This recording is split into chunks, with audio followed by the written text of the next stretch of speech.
PSC ഈ ഡിസംബറിൽ notify ചെയ്യാൻ പോകുന്ന scientific officer forensic lab Kerala പോലീസിലെ നോട്ടിഫിക്കേഷൻ സംബന്ധിച്ചും അതുപോലെ തന്നെ എങ്ങനെയൊക്കെ ആയിരിക്കാം പരീക്ഷ, എന്തൊക്കെ സാധ്യതകളാണുള്ളത് എന്നുള്ളതിനെ പറ്റിയുമുള്ള ഒരു വീഡിയോ ആണ് ഇന്ന് നമ്മൾ ചെയ്യുന്നത്. നമുക്ക് വീഡിയോയിലേക്ക് പോകാം. Scientific officer physics forensic Kerala police. ഇത് പ്രത്യേകം എടുത്ത് പറയാൻ കാരണം പ്രൈം ഡയറക്ഷനിൽ ഒരു കോഴ്സ് തന്നെ സയന്റിഫിക് ഓഫീസർ ഫോറൻസിക്കിന്റെ ഫിസിക്സിന് വേണ്ടി ഇപ്പോൾ ലോഞ്ച് ചെയ്യുന്നുണ്ട്. ഡിസംബർ 27-ാം തീയതി അതിന്റെ ലോഞ്ചിങ് ആണ്. അതിന്റെ മുമ്പ് എന്താണ് ഈ പരീക്ഷ, എന്തൊക്കെയാണ് എക്സ്പെക്ട് ചെയ്യുന്നത്, കഴിഞ്ഞ തവണ എന്തായിരുന്നു എന്നുള്ളതിനെ പറ്റിയൊക്കെ നമുക്കൊന്ന് പരിശോധിച്ച് നോക്കേണ്ടതുണ്ട്. പഠനം ഏത് രീതിയിലുള്ള മത്സര പരീക്ഷയ്ക്കായാലും മത്സര പരീക്ഷയ്ക്ക് പഠിക്കുന്നതിന് മുമ്പ് മത്സര പരീക്ഷയെ പഠിക്കുക എന്നുള്ളതാണ് പ്രൈം ഡയറക്ഷന്റെ ഒരു പോളിസി. അതിന്റെ ഭാഗമായിട്ടാണ് ഈ ഒരു വീഡിയോ നമ്മൾ അപ്ലോഡ് ചെയ്യുന്നത്. നമുക്ക് വീഡിയോയിലേക്ക് പോകാം. സയന്റിഫിക് ഓഫീസർ ഫിസിക്സ് ഫോറൻസിക്കിന്റെ കഴിഞ്ഞ തവണത്തെ സിലബസ് നമുക്ക് ഒന്ന് പരിശോധിക്കാം. Syllabus classical mechanics. ഇവിടെ നിങ്ങൾക്ക് കാറ്റഗറി നമ്പർ ഒന്ന് ശ്രദ്ധിച്ചാൽ മനസ്സിലാവും. 026/2020 കാറ്റഗറി നമ്പർ പ്രകാരം നടന്ന പരീക്ഷയുടെ സിലബസാണിത്. ക്ലാസിക്കൽ മെക്കാനിക്സ് ഉണ്ട്.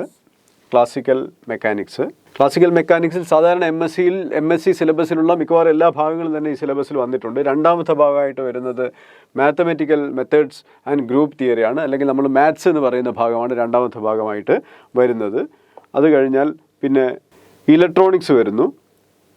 ഇലക്ട്രോണിക്സ് ഒരു ഇൻഡിപെൻഡൻ്റ് ആയിട്ട് തന്നെ ഇലക്ട്രോണിക്സ് അങ്ങനെ തന്നെ നിൽക്കുകയാണ്. ഇലക്ട്രോണിക്സിൽ എന്തൊക്കെ ഉൾപ്പെടുത്തുന്നുണ്ട് എന്നുള്ളതെല്ലാം അതിൽ ഫീൽഡ് ഇഫക്റ്റ്, ട്രാൻസിസ്റ്റർ മുതലുള്ള വിവിധ ട്രാൻസിസ്റ്ററുകളെല്ലാം ചേർന്ന സിലബസ്, വിപുലമായ ഇലക്ട്രോണിക്സിൻ്റെ സിലബസ് തന്നിരിക്കുന്നു.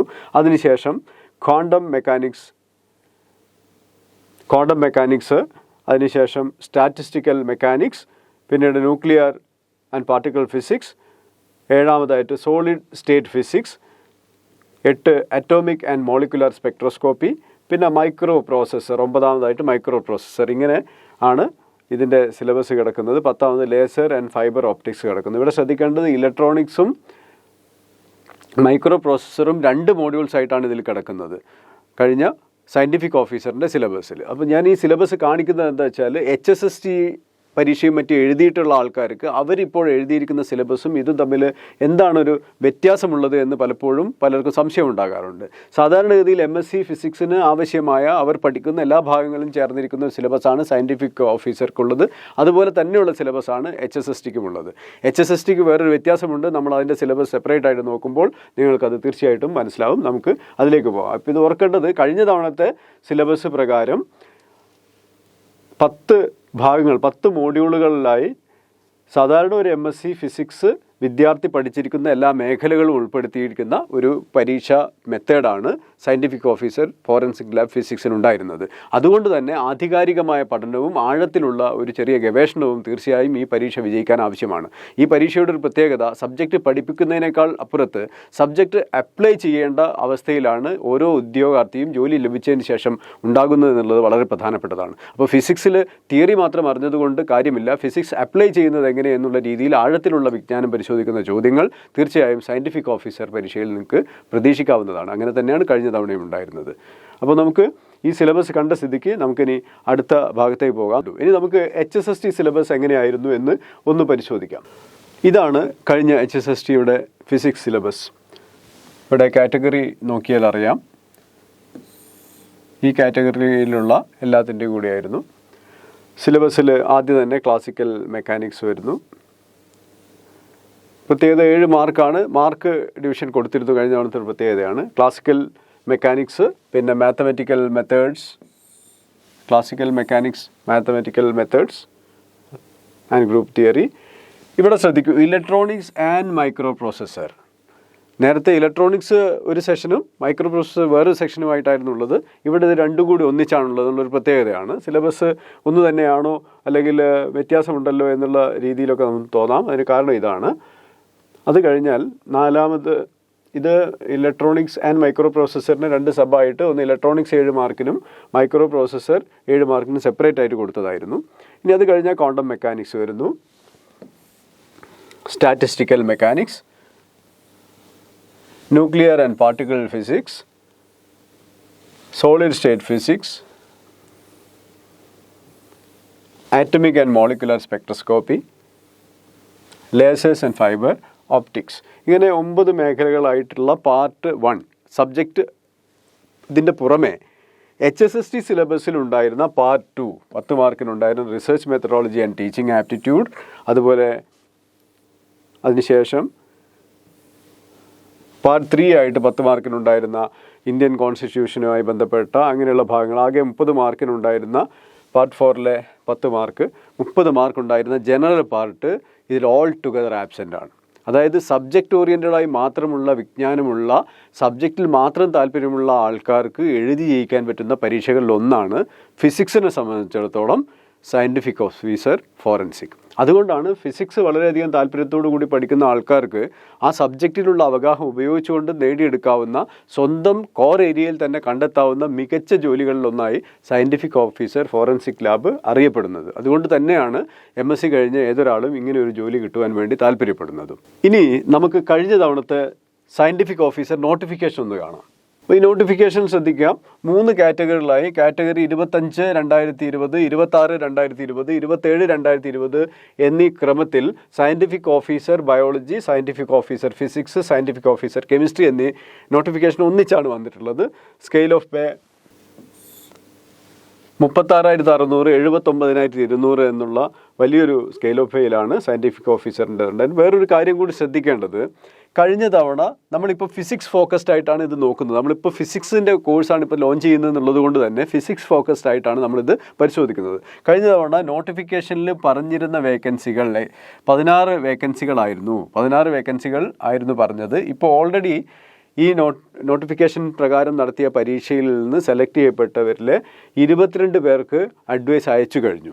ഇനിയും കുറച്ച് കാലം കൂടി ഈ പ്രത്യേക ലിസ്റ്റിന് കാലാവധി ഉള്ളതുകൊണ്ട് കുറച്ച് ആൾക്കാർ കൂടി അവിടെ അപ്പോയിൻമെൻറ്റ് ലഭിക്കുമെന്ന് പ്രതീക്ഷിക്കാവുന്നതാണ്. നമ്മളിനി എഴുതാൻ പോകുന്ന പരീക്ഷ കഴിഞ്ഞ് ഒരു ലിസ്റ്റ് വന്ന് ആ ലിസ്റ്റിൽ നിന്ന് നിയമനം നടത്തുമ്പോഴേക്കും ഒരുപാട് കൂടുതൽ വേക്കൻസികൾ ഉണ്ടാകുമെന്ന് പ്രതീക്ഷിച്ചുകൊണ്ട് തന്നെ വേണം നമ്മൾ ഈ പരീക്ഷയ്ക്ക് പ്രിപ്പയർ ചെയ്യാൻ. എന്തായാലും MSc ലെവലിലുള്ള ഒരു ക്വാളിഫിക്കേഷൻ ഉള്ളതിൽ നടക്കാവുന്ന നമ്പർ ഓഫ് വേക്കൻസീസ് കൂടുതലുള്ള സെലക്ഷൻ പ്രൊസീജിയറുകളിൽ ഒന്നാണ് ഇത് എന്ന് പറയാതെ വയ്യ. സാധാരണഗതിയിൽ ഹയർ ക്വാളിഫിക്കേഷൻ കൂടുന്നതിനനുസരിച്ച് ഉണ്ടാകുന്ന വേക്കൻസികളുടെ എണ്ണവും കുറവായിരിക്കുമല്ലോ. എന്നാൽ ഇതിൽ നമുക്ക് എന്തായാലും ഒരു 10-20 വേക്കൻസികൾ, 25 വേക്കൻസികൾ, ഇനി 50 വേക്കൻസികൾ വരെയൊക്കെ ഒരു പക്ഷേ വന്നേക്കാം. ഡിമാൻഡുകൾ കൂടിക്കൊണ്ടിരിക്കുന്ന ഒരു ഭാഗമാണ് ഫോറൻസിക് വിഭാഗം എന്നുള്ള കാര്യത്തിൽ സംശയമില്ല. മോഡേണൈസേഷൻ ഓഫ് പോലീസ് എന്ന് പറയുമ്പോൾ തീർച്ചയായും ഫോറൻസിക് ലാബോറട്ടറികളിൽ കൂടുതൽ ശക്തമായ HR-ൻ്റെ സാന്നിധ്യം ഉണ്ടാവുക എന്നുള്ളത് അതിൻ്റെ ഒരു ഭാഗമായിരിക്കും. അപ്പോൾ നമുക്ക് കൂടുതൽ വേക്കൻസികളൊക്കെ ഭാവിയിൽ പ്രതീക്ഷിക്കാം. അതുപോലെ പ്രൊമോഷൻ സാധ്യതകളൊക്കെ ഒരുപാടുള്ള ഒരു മേഖലയാണ് എന്നുള്ളതും ഇതിൻ്റെ ഒരു അട്രാക്ഷനാണ്. പിന്നെ ഇതിൻ്റെ ക്വാളിഫിക്കേഷനുമായി ബന്ധപ്പെട്ട് പറയുന്നത് post graduate degree in the concern subject എന്നാണ്. അതായത് നമ്മളുടെ നോട്ട് ലെസ് ദാൻ 50% മാർക്ക്, 50% മാർക്കിൽ കുറയാതെയുള്ള ബിരുദാനന്തര ബിരുദം ഏത് സബ്ജക്റ്റിലാണോ നമ്മൾ അപേക്ഷിക്കുന്നത് അതിന് വേണമെന്നാണ് പറയുന്നത്. അതായത് ഫിസിക്സിൽ MSc physics with more than 50% mark, അല്ലെങ്കിൽ നോട്ട് ലെസ് ദാൻ 50% താഴാതെ ബിരുദാനന്തര ബിരുദം വേണമെന്നാണ് പറയുന്നത്. പിന്നെ അന്ന് പറഞ്ഞിരുന്ന MPhil ഡിഗ്രിയൊക്കെ അഡീഷണൽ ആയിട്ടുള്ള പ്രിഫറൻഷ്യൽ ക്വാളിഫിക്കേഷനായി പറയുന്നത് ഈ നോട്ടിഫിക്കേഷനിൽ പ്രതീക്ഷിക്കപ്പെടുന്നില്ല. കാരണം MPhil എന്ന ആ ഒരു പ്രത്യേക ക്വാളിഫിക്കേഷൻ്റെ നിലനിൽപ്പ് തന്നെ ഇപ്പോൾ ഏകദേശം ചോദ്യം ചെയ്യപ്പെട്ടിരിക്കുന്ന അവസ്ഥയാണ്. അതുകൊണ്ട് MPhilക്കാർക്കുണ്ടാകുന്ന ഒരു പ്രിഫറൻസ് ഇതിലുണ്ടാകണമെന്നില്ല. നോട്ടിഫിക്കേഷൻ വന്നതിന് ശേഷം നമുക്ക് ഉറപ്പിച്ച് പറയാൻ പറ്റൂ. പിന്നെ റിസർച്ച് ആൻഡ് അനാലിറ്റിക്കൽ എക്സ്പീരിയൻസിൻ്റെ കൺസേൺ സബ്ജക്റ്റ് ഒരു റെക്കഗ്നൈസ്ഡ് ഇൻസ്റ്റിറ്റ്യൂഷനുള്ളവർക്ക് ചെറിയൊരു പ്രിഫറൻസ് അവിടെയുണ്ട്. പിന്നെ ബയോളജിയുടെ ക്വാളിഫിക്കേഷനുമായി ബന്ധപ്പെട്ടൊരു സ്പെഷ്യൽ നോട്ട് കൊടുത്തിട്ടുണ്ട്. ബയോളജി MSc എന്ന് പറയുമ്പോൾ അത് ബോട്ടണി MScയുമാകാം, അല്ലെങ്കിൽ സുവോളജി MScയുമാകാം എന്നുള്ള രീതിയിൽ ഒരു ചെറിയൊരു ക്ലാരിഫിക്കേഷൻ അവിടെ കൊടുത്തിട്ടുണ്ടെന്നുള്ളത് മാത്രമാണ് ഇതിലുള്ളത്. പിന്നെ സാധാരണ PSC നോട്ടിഫിക്കേഷൻ ഉള്ളതുപോലെയുള്ള ചെറിയ സാധാരണ ഇതിൽ കൊടുക്കുന്ന കാര്യങ്ങൾ മാത്രമേ ഇതിൽ കൊടുത്തിട്ടുള്ളൂ. ഇതാണ് വളരെ സിമ്പിളായിട്ടുള്ള നോട്ടിഫിക്കേഷനാണ്. പക്ഷേ വളരെ വ്യാപകമായ രീതിയിൽ നമ്മുടെ ഫ്യൂച്ചറിനെ മാറ്റാവുന്ന ഒരു അവസരമാണ് ഈ നോട്ടിഫിക്കേഷൻ നമുക്ക് നൽകുക എന്നുള്ള കാര്യത്തിൽ സംശയമില്ല. അപ്പോൾ കഴിഞ്ഞ നോട്ടിഫിക്കേഷൻ നമ്മൾ കണ്ടു, കഴിഞ്ഞ സയൻറ്റിഫിക് ഓഫീസറിൻ്റെ സിലബസ് കണ്ടു, അതുപോലെ തന്നെ HSST സിലബസും അത് തമ്മിലൊന്ന് കമ്പയർ ചെയ്യുകയും ചെയ്തു. ഏകദേശം തുല്യമായ സിലബസാണ്. വ്യത്യാസമുള്ളത് ഓർക്കുക, ജനറൽ പാർട്ട് HSSTയിൽ ഉണ്ടായിരുന്നു, പക്ഷേ ഇതിലത് ഉണ്ടായിരിക്കുകയില്ല. ഇതൊരു വലിയ പ്രധാനപ്പെട്ട ഒരു വ്യത്യാസമാണ്. അതിന് പുറമെ മറ്റൊരു വ്യത്യാസം കൂടി ഈ സെലക്ഷൻ പ്രൊസീജിയറിലുണ്ട്. സാധാരണഗതിയിൽ സയൻറ്റിഫിക് ഓഫീസർ ഫോറൻസിക്കിൽ ഇൻ്റർവ്യൂ പാർട്ട് ഇല്ലാതെ തന്നെ പരീക്ഷയുടെ മാർക്കിൻ്റെ അടിസ്ഥാനത്തിൽ ഫൈനൽ റാങ്ക് ലിസ്റ്റ് വരികയാണ് ചെയ്യുന്നത്. അതുകൊണ്ട് തന്നെ നിങ്ങൾക്കൊരു ഇൻ്റർവ്യൂ നേരിട്ട് അതിൽ വലിയൊരു രീതിയിൽ പ്രകടനം നടത്തി നല്ല മാർക്ക് നേടിയിട്ട് പോകാൻ പറ്റില്ല എങ്കിൽ പോലും നിങ്ങൾക്ക് സബ്ജക്റ്റ് അറിയുമെങ്കിൽ സബ്ജക്റ്റിലുള്ള ചോദ്യങ്ങൾ ശരിയായ രീതിയിൽ ഉത്തരം രേഖപ്പെടുത്താനും അതുപോലെ തന്നെ സബ്ജക്റ്റിലുണ്ടാകുന്ന പുതിയ പുതിയ രീതിയിലുള്ള ചോദ്യങ്ങളെ നേരിടുവാനുള്ള കഴിവ് ഉണ്ട് എന്നുറപ്പുണ്ടെങ്കിൽ ഈ ജോലി പിടിച്ചെടുക്കാൻ വളരെ എളുപ്പമാണ് എന്നുള്ളതാണ് കാര്യം. അപ്പോൾ നമ്മൾ HSST ഫിസിക്സും അതുപോലെ തന്നെ സയൻറ്റിഫിക് ഓഫീസർ ഫിസിക്സിൻ്റെ സിലബസ് കണ്ടു, നോട്ടിഫിക്കേഷൻ കണ്ടു. ഇനി ശ്രദ്ധിക്കേണ്ട ഒരു കാര്യം, എപ്പോഴും ഓർക്കേണ്ട ഒരു കാര്യം, syllabus is the same for both the exams, but exams are not the same. Why? The demand of the post are different.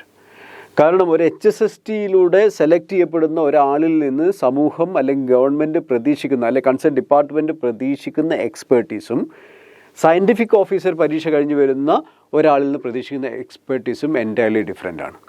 ഒരാളൊരു ഔട്ട് ഗോയിങ് ആയിരിക്കണം, വളരെയധികം കുറച്ചെങ്കിലും ഒരു എക്സ്ട്രോവേർട്ട് രീതിയിൽ സംസാരിക്കാനൊക്കെ കൂടുതൽ കഴിവുള്ള, കൂടുതൽ ആൾക്കാരുമായി ഇടപഴകിയിട്ട് കാര്യങ്ങൾ ചെയ്യാൻ പറ്റുന്ന രീതിയിലുള്ള ഒരു ക്യാരക്ടർ ഉള്ള ഒരാളാണ് ഒരു അധ്യാപകൻ എന്നുള്ള രീതിയിൽ പ്രതീക്ഷിക്കുന്നതെങ്കിൽ ഫോറൻസിക് ലാബിൽ പ്രതീക്ഷിക്കുന്നത് സബ്ജക്റ്റിൻ്റെ വിവിധ തരത്തിലുള്ള അറിവുകൾ ചില പ്രത്യേക സാഹചര്യങ്ങൾ അപ്ലൈ ചെയ്യാനുള്ള പ്രത്യേക മാനസികാവസ്ഥയിലേക്ക് സ്വയം ഫോക്കസ്ഡ് ആകാൻ പറ്റുന്ന വ്യക്തിത്വങ്ങളെ തന്നെയാണ്. അതുകൊണ്ട് തന്നെ ഈ പരീക്ഷയിൽ കൂടുതൽ അവഗാഹം ആവശ്യമായിരിക്കും, കൂടുതൽ ആഴത്തിലേക്കൊന്ന് ഇറങ്ങി പഠിക്കേണ്ടി വരും, കുറച്ചുകൂടി പ്രോബ്ലം സോൾവിങ് സ്കിൽസ് തീർച്ചയായിട്ടും ഉണ്ടോ എന്ന് പരിശോധിക്കപ്പെടും.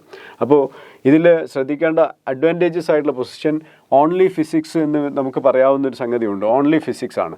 ഫിസിക്സ് വേഴ്സസ് ജനറൽ ആയിരുന്നു HSSTയിൽ ഫിസിക്സും ജനറലും ഉണ്ടായിരുന്നു. എന്നാൽ ഇവിടെ സയൻറ്റിഫിക് ഓഫീസർ ഫോറൻസിക് ലാബിൽ എന്ത് മാത്രമേ ഉള്ളൂ? ഫിസിക്സ് മാത്രമേ ഉള്ളൂ. ഫിസിക്സിലെ 10 മോഡ്യൂളുകൾ ചോദിക്കുന്നു. ഇവിടെ ഫിസിക്സിലെ 10 മോഡ്യൂളുകൾ ചോദിക്കുന്നുണ്ട് എന്ന് മാത്രമല്ല, അതിൻ്റെ കൂടെ ജനറൽ ആയിട്ടുള്ള കാര്യങ്ങൾ, ടീച്ചിങ്ങിനുള്ള കഴിവ്, ടീച്ചിങ് മെത്തഡോളജി, റിസർച്ച് ആപ്റ്റിറ്റ്യൂഡ് ചോദിക്കുന്നുണ്ട്. പിന്നെ ജനറൽ നോളജുമായി ബന്ധപ്പെട്ട കുറച്ച് കാര്യങ്ങളൊക്കെ ചോദിക്കുന്നുണ്ട്. എന്നാൽ ഈ കാര്യങ്ങളിലുള്ള കഴിവ് കുറവ് കൊണ്ട് ഈ ലിസ്റ്റിൽ നിന്ന് പിന്തള്ളപ്പെട്ട് പോയിട്ടുള്ള ആൾക്കാർക്ക്, ചിലപ്പോൾ കഴിഞ്ഞ HSSTയുടെ റിസൾട്ട് വന്നിട്ടേ ഉള്ളൂ, HSSTയുടെ റിസൾട്ടിൽ മികച്ച വിജയം നേടിയെടുത്ത ഒരുപാട് സ്റ്റുഡൻസ് ഉള്ള ഒരു സ്ഥാപനമാണ് നമ്മളുടേത് എന്നുള്ളത് നിങ്ങളോട് പറയുന്നതിൽ വളരെയധികം അഭിമാനമുണ്ട്.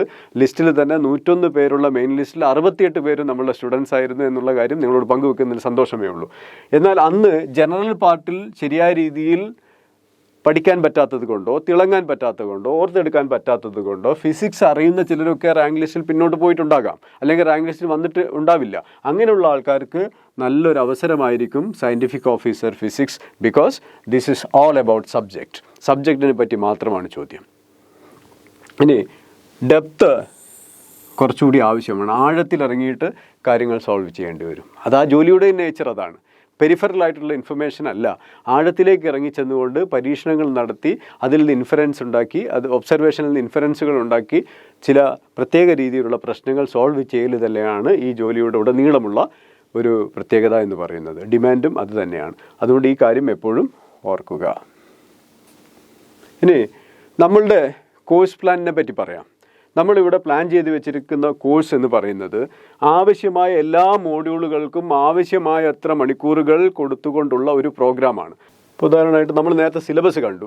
സിലബസിലുള്ള 10 മേഖലകൾ അങ്ങനെ കൊടുത്തിരിക്കുന്നു. ശ്രദ്ധിക്കേണ്ടത് ഇവിടെ നമ്മൾ ഇലക്ട്രോണിക്സ് എന്നുള്ളതും അതുപോലെ തന്നെ മൈക്രോ പ്രോസസ്സർ എന്നുള്ളതും വെവ്വേറെ തന്നെ കാണിച്ചിരിക്കുന്നതാണ്. ഇലക്ട്രോണിക്സിൻ്റെ തുടർച്ചയായിട്ട് തന്നെ ഇത് പഠിപ്പിക്കാവുന്നതേ ഉള്ളൂ. അപ്പോൾ അതിന് ഇൻഡിപെൻഡൻ്റ് ആയിട്ട് നമ്മൾ മണിക്കൂറുകൾ കൊടുത്തിട്ടുണ്ട്. ഇപ്പോൾ അധ്യാപകരുടെയും മറ്റു സൗകര്യപ്രകാരം വേണ്ടി വന്നാൽ ചെറിയ രീതിയിലുള്ള അഡ്ജസ്റ്റ്മെൻറ്റുകൾ, അതായത് ഒരു സബ്ജക്റ്റ് പഠിപ്പിക്കാൻ 15 മണിക്കൂർ മതിയെങ്കിൽ 15 മണിക്കൂർ എടുക്കും, അതല്ല 22 മണിക്കൂർ വേണമെങ്കിൽ 22 മണിക്കൂർ കൊടുക്കും എന്നുള്ള രീതിയിൽ ഒരു പ്രൊഫഷണൽ ഫ്രീഡം ഓരോ അധ്യാപകരും കിട്ടുന്ന രീതിയിലാണ് കോഴ്സ് പ്ലാൻ ചെയ്തിരിക്കുന്നത്. നമ്മളൊരു വിന്നിംഗ് സ്ട്രാറ്റജി വെച്ചിട്ടാണ് ഈ കോഴ്സ് എല്ലാം ഡിസൈൻ ചെയ്തിരിക്കുന്നത്.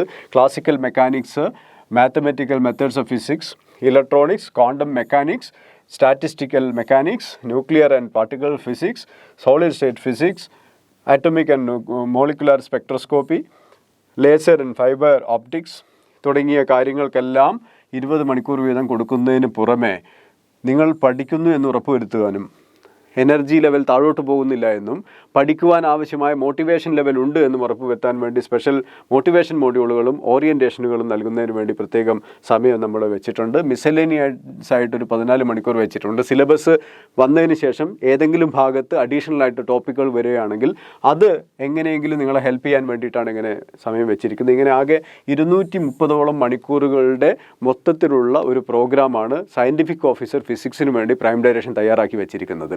ഇതിൻ്റെ പ്രത്യേകത തന്നെ നമ്മൾ ഉപയോഗിക്കുന്ന ഒരു പ്രത്യേക വിന്നിംഗ് സ്ട്രാറ്റജി എത്രമാത്രം ഇഫക്റ്റീവ് ആയിരുന്നു എന്ന് തെളിയിച്ച എക്സാംസ് നിങ്ങളുടെ മുന്നിലുണ്ട്.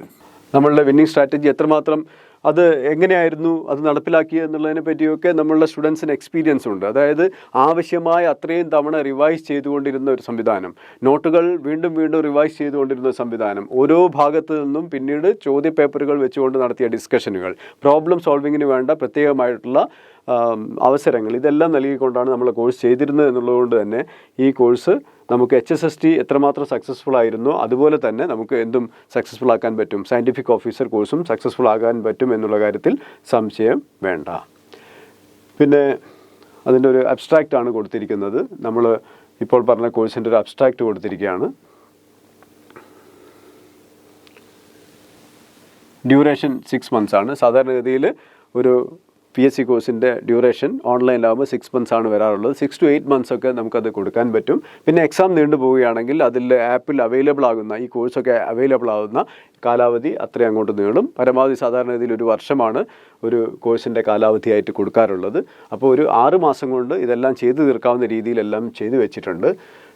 30 hours of live sessions, recorded sessions. ഇതിലൊരു ക്ലാരിഫിക്കേഷൻ തരാം. എല്ലാ ലൈവ് ക്ലാസ്സുകളും റെക്കോർഡ് ചെയ്ത് 24 മണിക്കൂറിനുള്ളിൽ, അത് ചെറിയ രീതിയിൽ വേരിയേഷൻ വരാം, ടെക്നോളജിക്കലി ഇഷ്യൂസ് ഉണ്ടാവുകയാണെങ്കിൽ കുറച്ച് അങ്ങോട്ടും ഇങ്ങോട്ടൊക്കെ മാറാം, എന്നാലും റെക്കോർഡ് ചെയ്ത് ആപ്പിൽ അപ്ലോഡ് ചെയ്യും. എന്തിനു വേണ്ടിയിട്ടാണ്? റിവിഷന് സഹായിക്കാൻ വേണ്ടി. അതായത് ലൈവ് ക്ലാസ്സുകൾ അറ്റൻഡ് ചെയ്യാതിരിക്കുക, റെക്കോർഡ് ക്ലാസ് കാണുക എന്നുള്ളത് നല്ല രീതിയല്ല. പകരം ലൈവ് ക്ലാസ് അറ്റൻഡ് ചെയ്തതിന് ശേഷം അത് റിവൈസ് ചെയ്യാൻ വേണ്ടി റെക്കോർഡ് ക്ലാസ്സുകൾ ഉപയോഗിക്കുന്ന ഒരു മെത്തേഡാണ് സക്സസ്ഫുൾ കാൻഡിഡേറ്റ്സ് സാധാരണഗതിയിൽ ഫോളോ ചെയ്യാറുള്ളത്. All live sessions are recorded and uploaded in the app for revision. Learning assessment ടെസ്റ്റുകൾ നമ്മൾ പഠിച്ചിട്ടുണ്ടോ എന്ന് പരിശോധിക്കാനും പഠിച്ചിട്ടുണ്ടെന്ന് ഉറപ്പുവരുത്താനും വേണ്ട ലാറ്റുകൾ അല്ലെങ്കിൽ ലേണിംഗ് അസസ്മെൻറ്റ് ടെസ്റ്റുകൾ, ഓരോ യൂണിറ്റുകൾ കഴിയുമ്പോൾ നടത്തുന്ന യൂണിറ്റ് ടെസ്റ്റുകൾ, പിന്നെ മോഡൽ ടെസ്റ്റുകൾ, ഇതെല്ലാം നിങ്ങൾക്ക് നടത്തിക്കൊണ്ടിരിക്കും. Special sessions for clearing doubts, സംശയങ്ങൾ തീർക്കാൻ വേണ്ടി പ്രത്യേക സെഷനുകൾ. അത് ചിലപ്പോൾ ചില സെഷൻ്റെ തുടർച്ചയായിട്ടുണ്ടാകാം. അധ്യാപകർ they can sit back and ask whether you have some doubts. അതല്ലെങ്കിൽ സ്പെസിഫിക്കലി ഡൗട്ട് ക്ലിയർ ചെയ്യാൻ വേണ്ടിയിട്ടാണുള്ള സെഷൻസ് നമ്മൾ അറേഞ്ച് ചെയ്യാറുണ്ട്. Course designed as per the winning strategy for scientific officer exam. Batch specific Telegram group for mentoring, strictly monitored. ഇത് strictly monitored എന്ന് പറയാൻ കാരണം ആ ഗ്രൂപ്പ് ഫിസിക്സിനുള്ളതാണ്, ഫിസിക്സിലെ സംശയങ്ങൾ തീർക്കാനുള്ളതാണ്. നിങ്ങൾക്ക് എന്തെങ്കിലും സംശയങ്ങളുണ്ടെങ്കിൽ അതിലേക്ക് പോസ്റ്റ് ചെയ്യാം. നിങ്ങളുടെ ഇടയിൽ തന്നെ അതിന് ഉത്തരമുണ്ടെങ്കിൽ ഉത്തരം അറിയാവുന്ന ആൾക്കാർക്ക് അതിൻ്റെ ഉത്തരം പോസ്റ്റ് ചെയ്യാം. അതല്ല, ഈ സംശയം ഇപ്പോഴും നിലനിൽക്കുകയാണ്. ഒരു ദിവസം നിങ്ങളൊരു സംശയം ഒരു പ്രത്യേക സമയം പോസ്റ്റ് ചെയ്തു, അതിന് ആൻസേഴ്സ് ഇല്ല. We can get answers and replies from subject experts. അതിന് വേണ്ടിയിട്ട് ഉപയോഗിക്കുന്നതാണ്. പിന്നെ നിങ്ങൾക്ക് ബാച്ചുമായി സംബന്ധിച്ച് എന്തെങ്കിലും നിർദ്ദേശങ്ങളൊക്കെ പ്രത്യേകമായി നൽകാനുണ്ടെങ്കിൽ അതിന് ഞങ്ങൾ ടെലിഗ്രാം ഗ്രൂപ്പ് ഉപയോഗിക്കും. സാധാരണഗതിയിൽ മോണിറ്റേഡ് എന്ന് പറയുന്നതിന് കാരണം ഷെയർഡ് മെസ്സേജസ്, അനാവശ്യമായ സ്മൈലുകൾ, വോയിസ് മെസ്സേജസ് അനാവശ്യമായി ചെയ്യരുത്, ഇതൊന്നും തന്നെ നമ്മൾ അംഗീകരിക്കാറില്ല എന്നുള്ളതുകൊണ്ടാണ് ആദ്യമേ പറയുന്നത്. Course is schedule to start on December 27. 7:30 മണിക്ക് December 27 കോഴ്സ് ആരംഭിക്കും. അപ്പോൾ ഈ കോഴ്സ് ആരംഭിക്കുന്നതിന് മുമ്പ് ഇപ്പോൾ തന്നെ ജോയിനിങ് നടന്നുകൊണ്ടിരിക്കുന്നു. നിങ്ങളെല്ലാവരും ഈ കോഴ്സിലേക്ക് ജോയിൻ ചെയ്യുക. കാരണം വിജയിക്കുക എന്നുള്ളത് ആരുടെയും ഔദാര്യമല്ല, നിങ്ങളുടെ അവകാശമാണ്. അത് പിടിച്ചെടുക്കണം. ഓരോ അവസരവും വരുമ്പോൾ നിങ്ങളുടെ എഡ്യൂക്കേഷൻ ക്വാളിഫിക്കേഷന് അനുസരിച്ചുള്ള ഒരു ജോലിയിലേക്ക്, ഒരു കരിയറിലേക്ക് സ്വയം വളരുവാൻ വേണ്ടിയിട്ടുള്ള അധ്വാനിക്കാൻ ഒരവസരം വരുമ്പോൾ അത് നമ്മൾ ഉപയോഗപ്പെടുത്തിയേ തീരൂ. അല്ലെങ്കിൽ പിന്നീട് എപ്പോഴെങ്കിലുമൊക്കെ നമ്മൾക്ക് ചെറിയ മനസ്സിലൊരു തേങ്ങലായി ഇത് വരാനുള്ള ഒരു സാധ്യതയുണ്ട്. അതുകൊണ്ട് ഉപയോഗിക്കുക. Prime direction recorded excellent results in the HSST Physics 2023 with 68 out of 101 in the main list.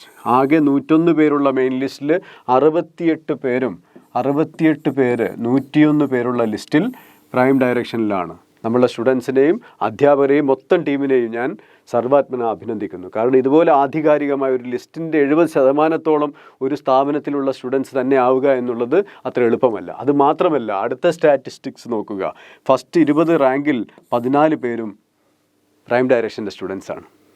ഒരു ലിസ്റ്റിൽ 1ാം റാങ്ക് മുതൽ 20ാം റാങ്ക് വരെ മാത്രമുള്ള റാങ്കുകൾ എടുത്ത് നമ്മളിങ്ങനെ എടുത്തു വെച്ച് നോക്കുമ്പോൾ അതിൽ 14 പേരും പ്രൈം ഡയറക്ഷൻ്റെ സ്റ്റുഡൻസാണ്. സയൻറ്റിഫിക് ഓഫീസറിൻ്റെ റാങ്ക് ലിസ്റ്റും ഒരു കാലം വരാതിരിക്കില്ല.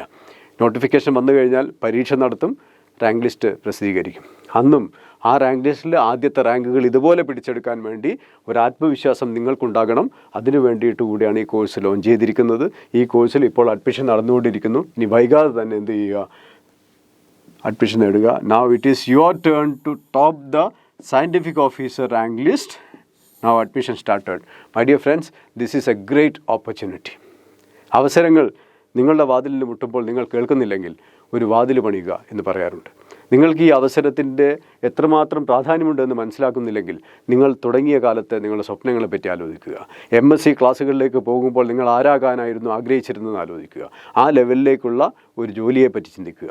നിങ്ങളൊരിക്കലും LDC പരീക്ഷയ്ക്ക് പിന്നാലെ പോകേണ്ടവരല്ല. MSc ഫിസിക്സിൽ 50% കൂടുതൽ മാർക്കുണ്ടെങ്കിൽ ഉയരങ്ങളിലേക്ക് വെച്ച് പിടിക്കണം നിങ്ങൾ. അതിനു വേണ്ടിയിട്ടുള്ള ഒരു അവസരവും നഷ്ടപ്പെടുത്തരുത്. ഇന്ന് തന്നെ ഈ കോഴ്സിൽ ജോയിൻ ചെയ്യുക. നിങ്ങളുടെ അധ്വാനം ആദ്യ ദിവസം മുതലേ ഉറപ്പിക്കുക.